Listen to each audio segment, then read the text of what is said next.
З вами ізноў Кузьміцер Лукашукі. Мы працягваем абмяркоўваць падзеі ў Беларусі і за яе межамі і звернемся да тых пытанняў, тых праблемаў, з якімі раптоўна і нечакана сутыкнуліся беларускія студэнты ў Польшчы. Не ва ўсёй Польшчы, не ва ўсіх універсітэтах, але тым не менш сітуацыя складаная. З гэтай нагоды нават была створаная адмысловая петыцыя.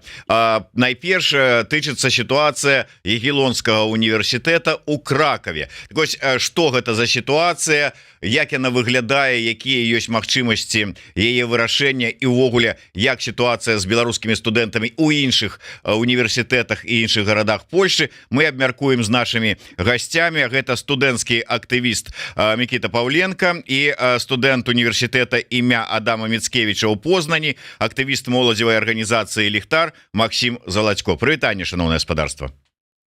Добрый день. Давайте паколькі вот акурат таки на фоне Ягелонскага універсітэта у Кракаве, ну за спиной, не тое чтоб на фоне, ну скажем так, не сам жыўцом універсітэт, а яго выява, але тым не менш Мікіта Паўленка знаходіцца там. І давай пачнем с вас. Раскажыце, у чым гэтая сітуацыя, у чым праблема, з чым сутыкнуліся беларускія першакурснікі, якія паступілі ў гэты універсітэт? Ну, во-первых, дякую, господа Размитер, за то, что запросили. И тут я бы хотел подякувати усім незалежным медыа, якія высвятляюць гэтую сітуацыю, гэтую праблему, бо яна насамрэч вельмі важная, вельмі вызначная зараз.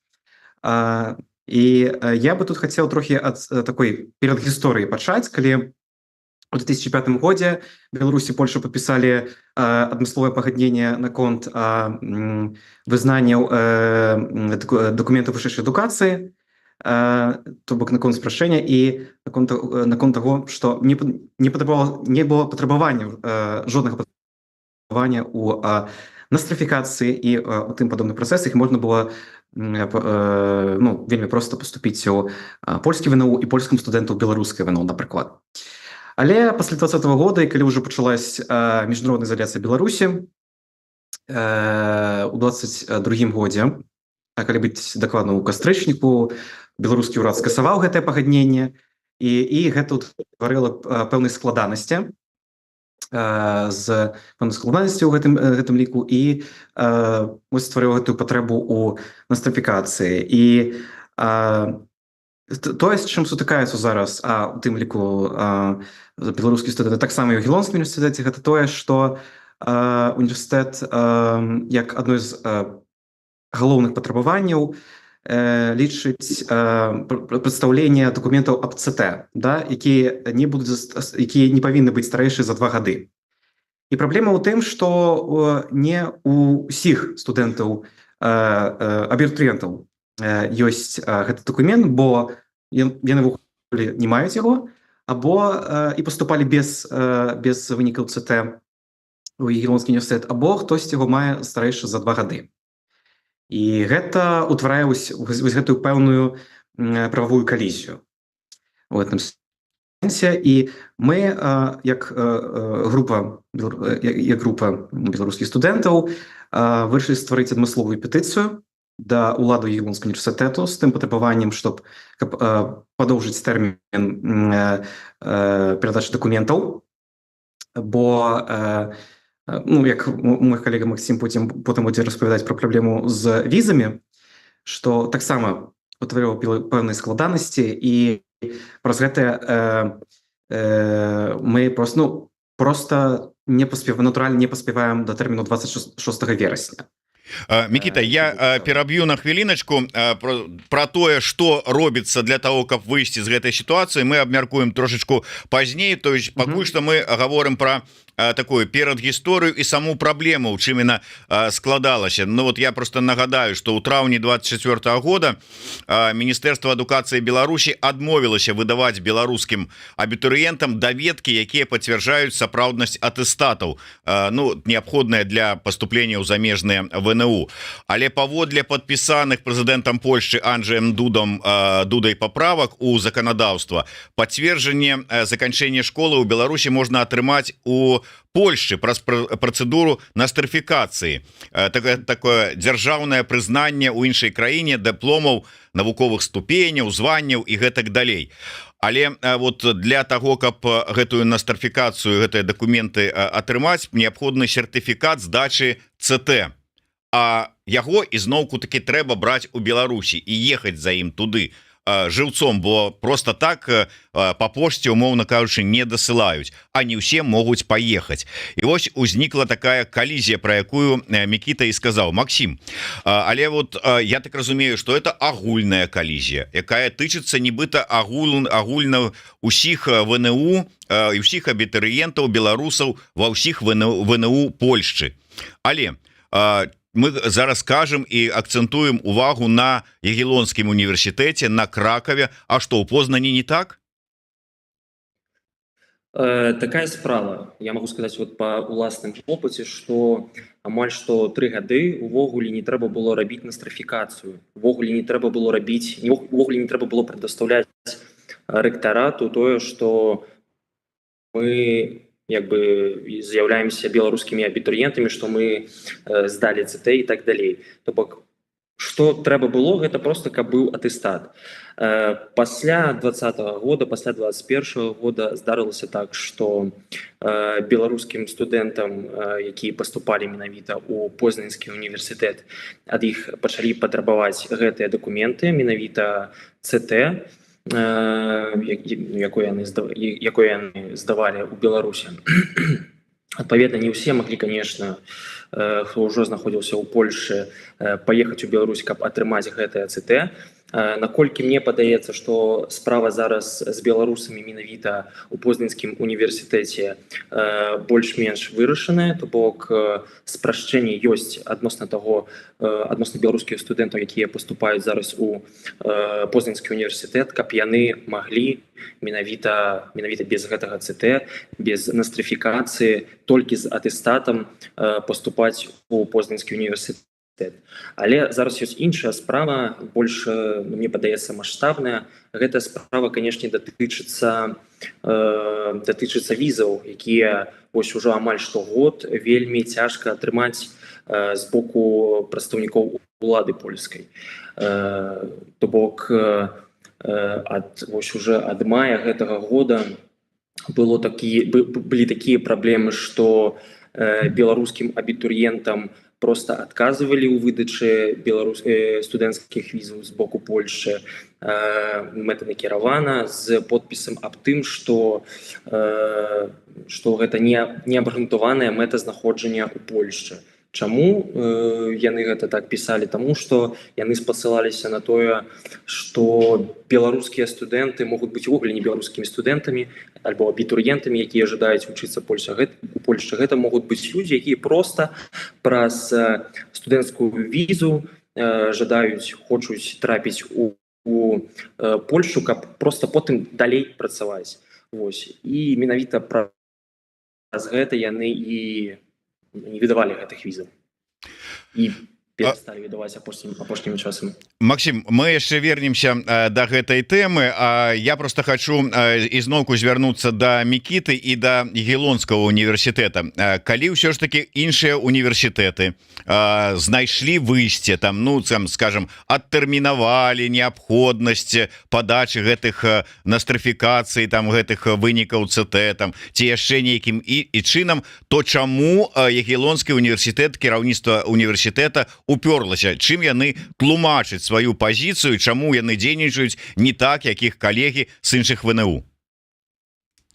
Ну, Ягеллонскі універсітэт афіцыйна тлумачыць это тым, што ёсць усталяваны для ўсіх тэрмін 26 верасня, без нейкіх такіх удакладнасцяў, што ёсць тэрмін і што трэба саблюсці гэты тэрмін.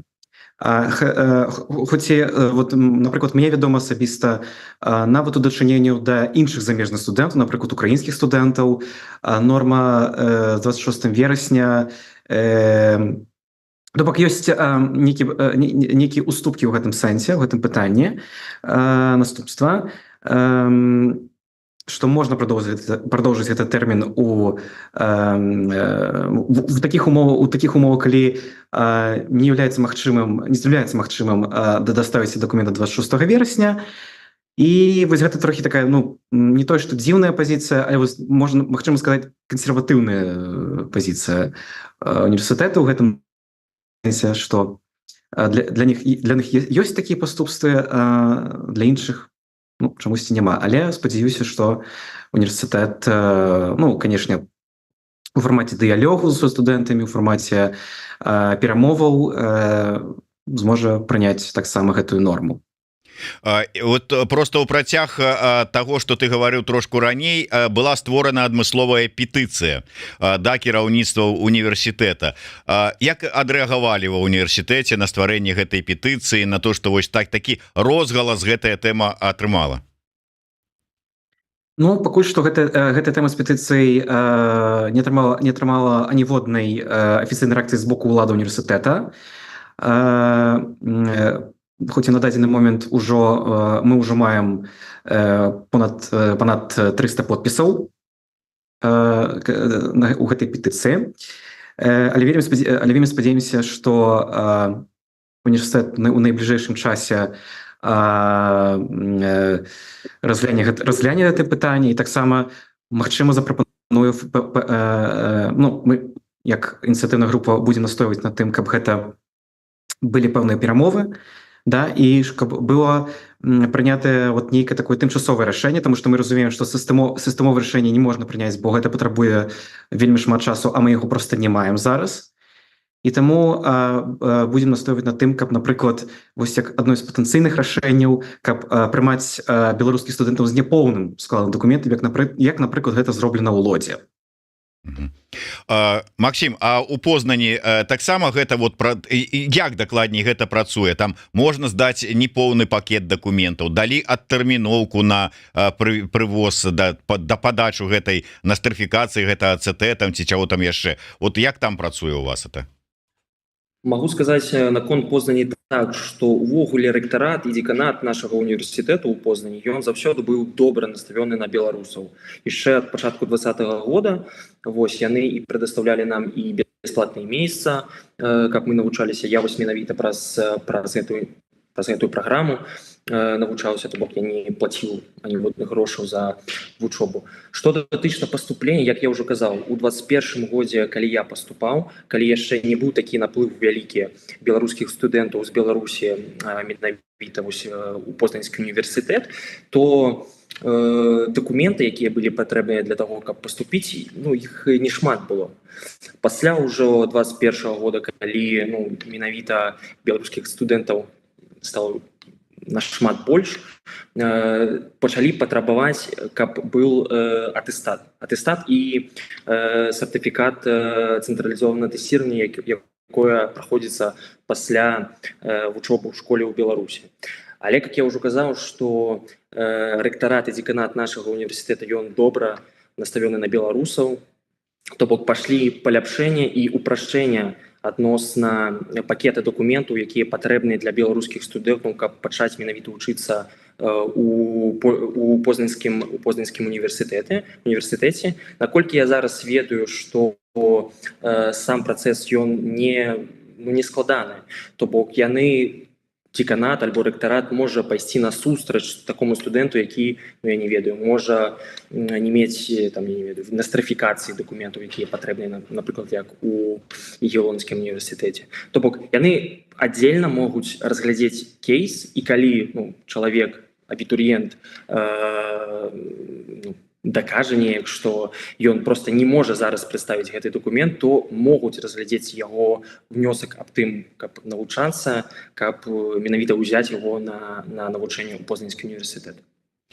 Мікіта, якія ўсё ж такі ёсць падставы спадзявацца, што адміністрацыя кіраўніцтва Ягелонскага універсітэта увойдзе у палажэнне, зразумее становішча беларускіх абітурыентаў, якія фактычна паступілі, зараз вось не могуць дадаць гэтыя дакументы. Вот што дае падставы думаць, што яны ўсё ж такі неяк пойдуць насустрач, а калі не пойдуць, то что тады людзі якія поступілі перад імі закрыюцца дзверы універсітэта А гэта наколькі я чытаў каля 20 чалавек можа быть Ну па-перша тут я заўсёды ў гэта пытанне аптыміст я скажу адразу аптымістычна што аніводныя шляхі да аніводныя тропы да студэнцтва зачыненымі не будуць і мы заўсёды будзем у размовах заўсёды будзем у пошуках гэтых рашэнняў і гэта па-першае па-другое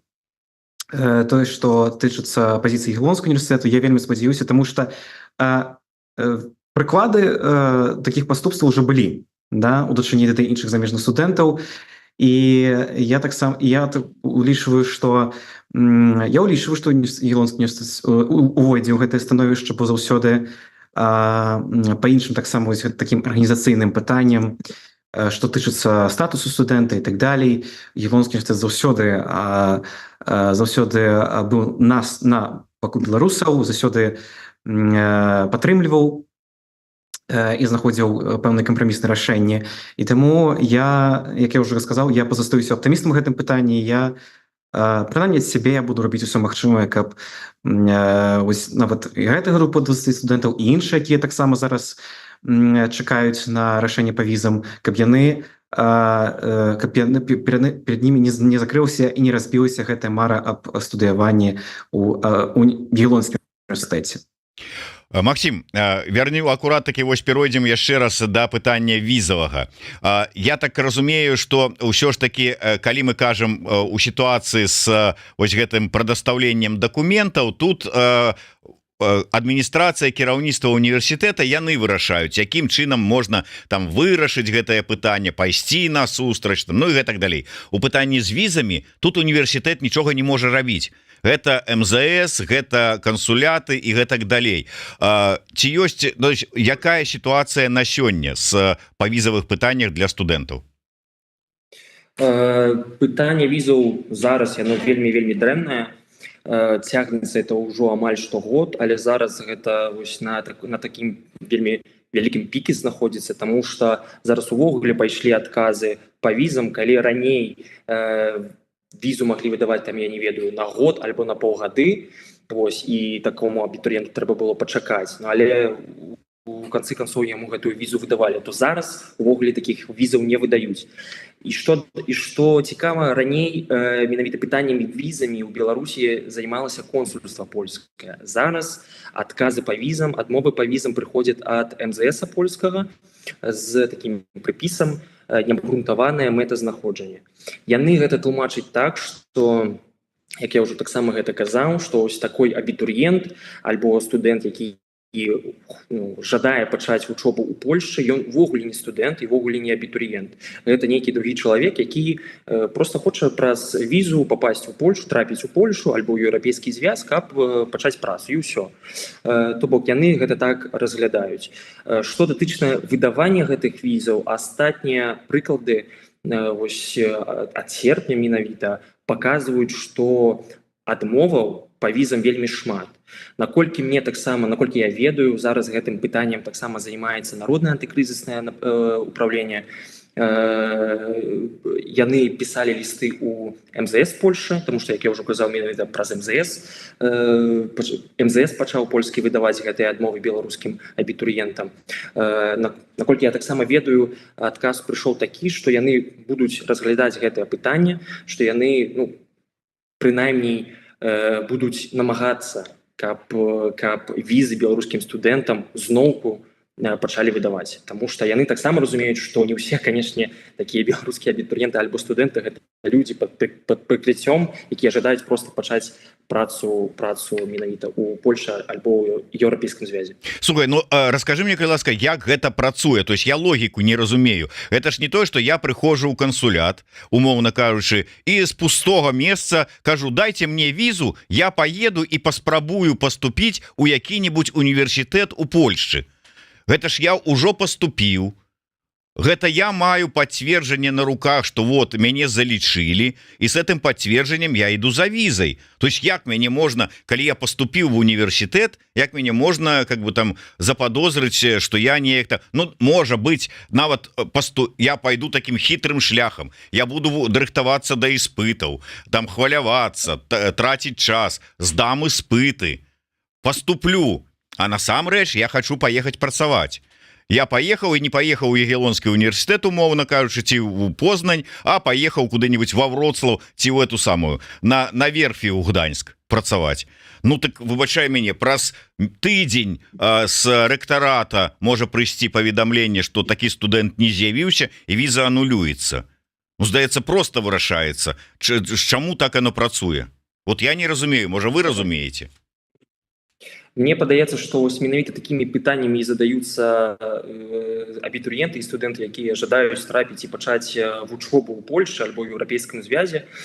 Ну, я гляджу на гэта так, што калі мы глядзім гэта з польскага боку, то тут перадусім бюракратыя, а другая справа гэта, ну, можа, не ведаю, беспечэнства, бяспека самой краіны. Калі гэта тычыцца бюракраты, то мне падаецца, што такі чалавек, які ўвогуле прымаюць усе гэтыя дакументы, ён не глядзіць, хто перад ім стаіць. У яго ёсць паперы, ён гэтыя паперы адпраўляць, а ўжо Міністэрства замежных спраў тут у Польшчы, ну, сама, як гаворыцца тут, выдае гэтую візу альбо не выдае. То бок бюракратычная справа, яна ніколі у такіх пытаннях не знікае. Па-другое, можа, мне так падаецца, я не ведаю, гэта пытанне бяспекі, можа, яны, ну, я не ведаю, апасаюцца таго, што могуць нейкія людзі, якія ўвогуле не будуць звязаныя з польскім, выбачаюся, з беларускім студэнцтвам, гэта будуць людзі, якія, ну, я не ведаю, можа, будуць працаваць на розвідку беларускую або яшчэ штосьці. Я не ведаю, можа, гэта так. Таму што, як я ўжо казаў, адзінае, што яны высылаюць на вось гэтыя адмовы па візам, гэта неабрунтаванае мэтазнаходжанне. Неабрунтаванае мэтазнаходжанне – гэта тое, што, калі яны гэта дэфінююць, гэта тое, што чалавек, які падаецца на візу з дакументамі, ён не будзе вучыцца, ён будзе працаваць. То бок, ну, вельмі дзіўныя таксама для мяне эксцэсы. Ну вось Максим сказаў, што ў прынцыпе гэтым пытаннем спрабуе вырашыць гэтае пытанне, ну прынамсі паставіць яго і актуалізаваць народнае тэхнічнае ўправленне. Я думаю, што калі наступны раз у нас у эфіры будзе альбо Павел Латушка, альбо яго намеснік па НАУ та самая Брухан, то мы спытаемся, на якім этапе вырашэння гэтага пытання знаходіцца. Ну прынамсі Дэмсілы займаюцца гэтым пытаннем. Калі мы вяртаемся, Мікіта, да Ягеллонского университета и вось гэтай ситуации с представлением документов. У дадзеным выпадку нейкія там структуры дэмакратычных сілаў далучыліся да дапамогі, да спробы вырашэння гэтага пытання. Так, конечно, что тычыцца, потому что мы подписали адмысловы зварот да прадстаўніцтва па нацыянальным адраджэнні і асабіста да спадарання Ліны Коўшык у гэтым пытанні і атрымалі такі адказ. Ну, як стала вядома, што на апошнім паседжанні кабінету уздымалася гэтае пытанне і што будуць таксама створаны адмысловыя звароты да Міністэрства адукацыі Польшчы з гэтага пытання. Таму так, можна тут палічыць, што займаюцца гэтым дастаткова сур'ёзна.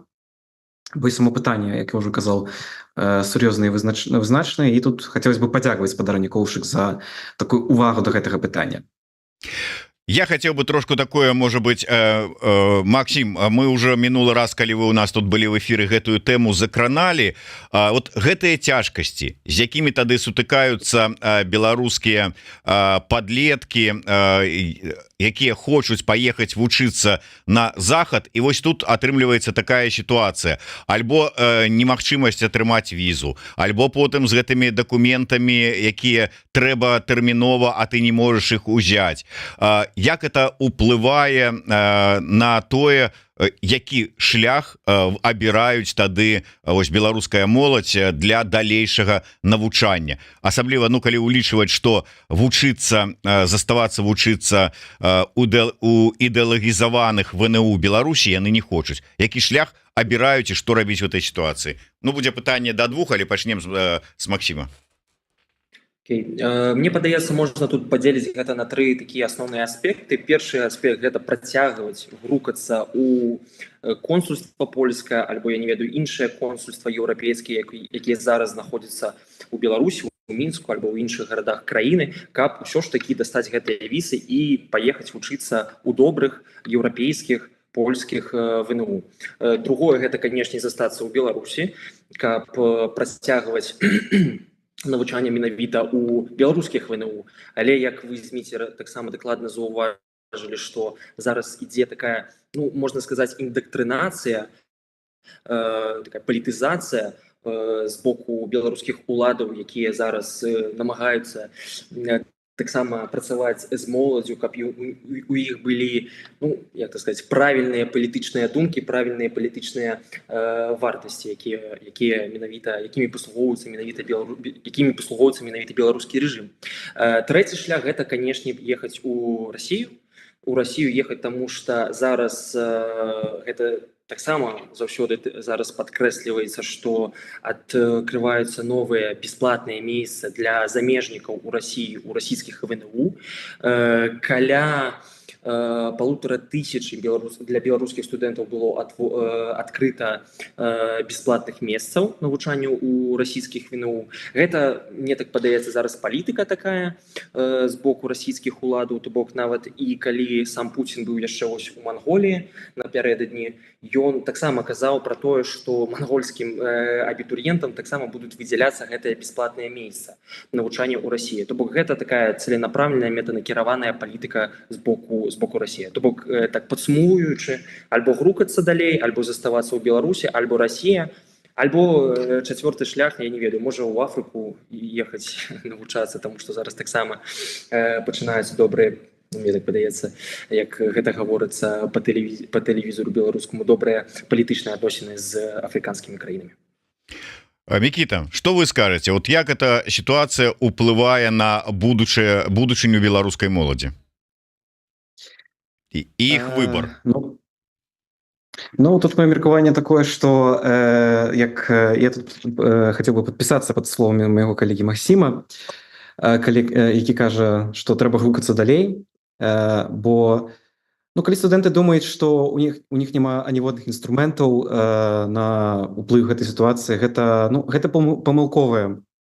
памылковая візія, бо заўсёды нават у Ягелонскім, калі казаць ужо пра Ягелонскі універсітэт, ёсць адпаведныя органы і структуры, да якіх можна пісаць адмысловыя звароты, да якіх можна пісаць лісты, накіроўваць і так далей, распавядаць пра праблему.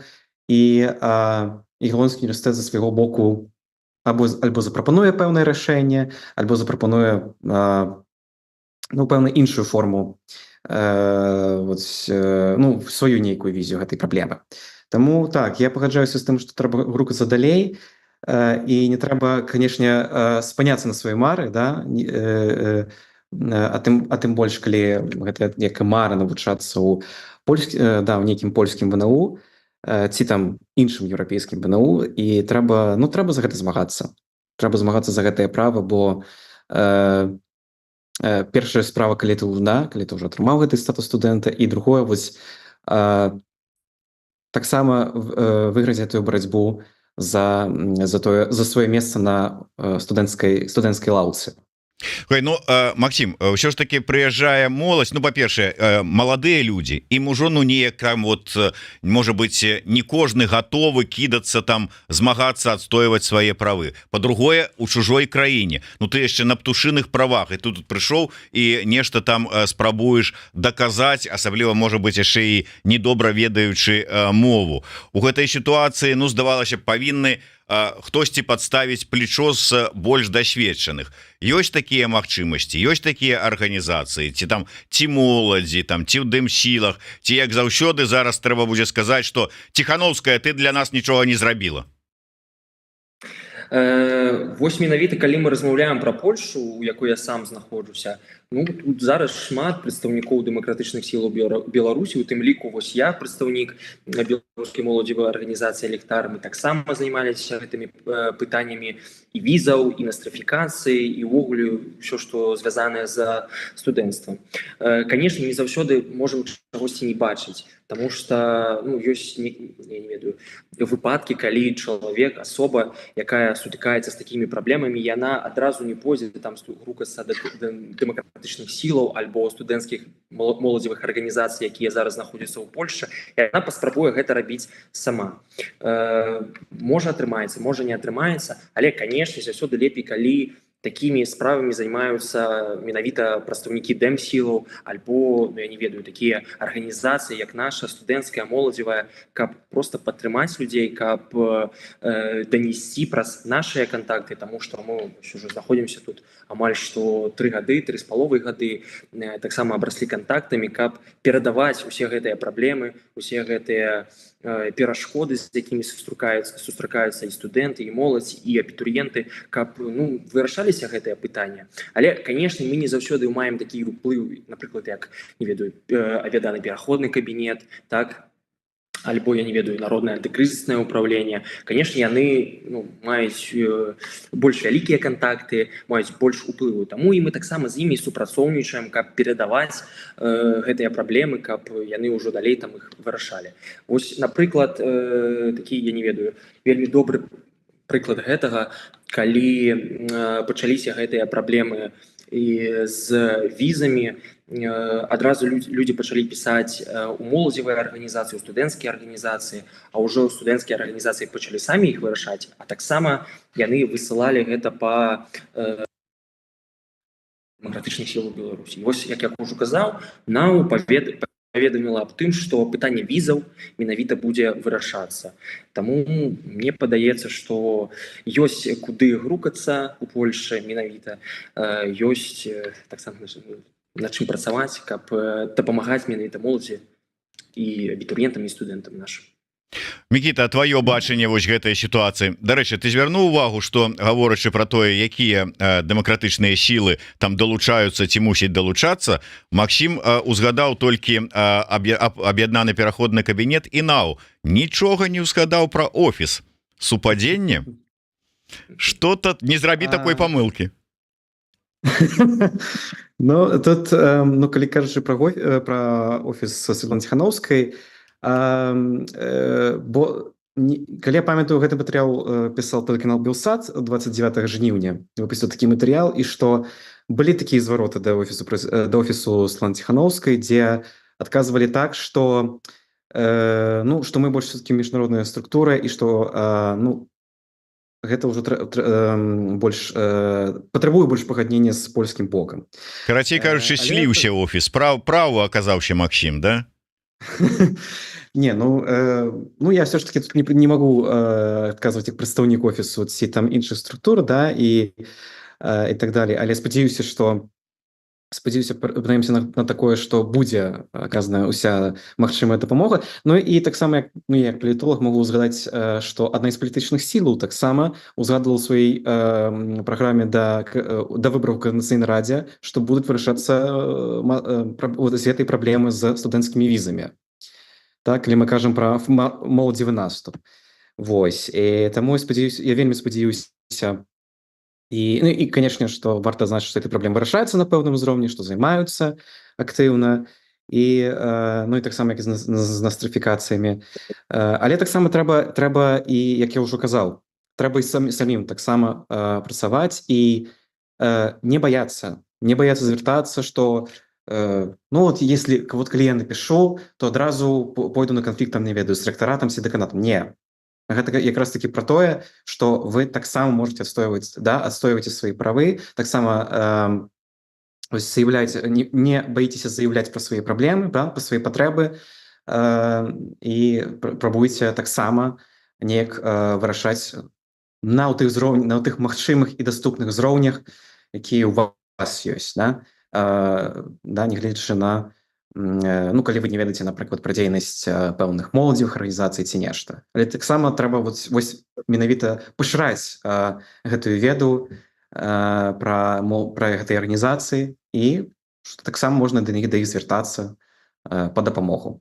Ну, не только моладзевый таксама. Ну что ж, с одного боку я хотел бы нагадать делегатам фракции «Моладзевый наступ», что ну как-то вот трэба перадвыбарчыя свои абяцанні выконваць і программы. Что ж таки «Моладзевый наступ», давайте наступайте, вырашайте пэўныя проблемы. А с другого боку тут я цалкам згодны с Микитом и вот с Максимом, якія агучивали тезу такое, что ну конечно, як там у народе кажуць, на Бога спадзявайся, але и сам не забывай працу рабіць. Так что не трэба спадзявацца толькі што нехта прыйдзе там Максим, Микита, Тихановская, Лиза Прокопчык, ці яшчэ хто-небудзь і будуць вырашаць ваши праблемы. Трэба і самім трошачку вучыцца адстойваць свае правы. Вось про гэта мы как бы і вядзем да гэтага і вядзем размову, тым больш што Польша гэта прававая дзяржава, і калі вы лічыце, што ваши правы парушаюцца, вы маеце права іх адстойваць. Вот то столькі разоў права і прававое прагучала, але гэта не тавталогія, а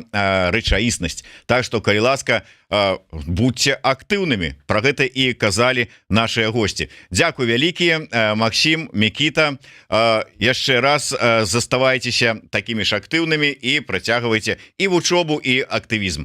Да сустрэчы. Жыве Беларусь. Жыве вечна.